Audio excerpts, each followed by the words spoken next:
Salutare și bine v-am găsit la un episod. Astăzi o să încerc aceste tic-tacuri. Acesta este cu aromă de căpșună și asta e cu toate fructele. Asta o să încerc acel roz și să văd dacă au același gust cu cele roz de acest pachet. Prima dată începem cu cel de aici.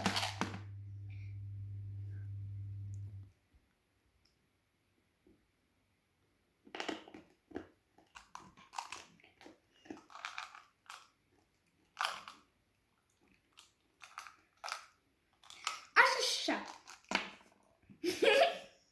Nu știu ce, dar mă rog. Am al doilea.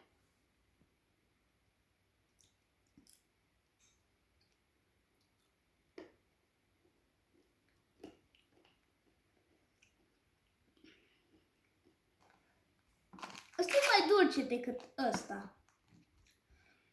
Și ăsta mi se pare mai bun. Pentru că e acru, așa, la final. Și cam asta a fost episodul de azi și la revedere!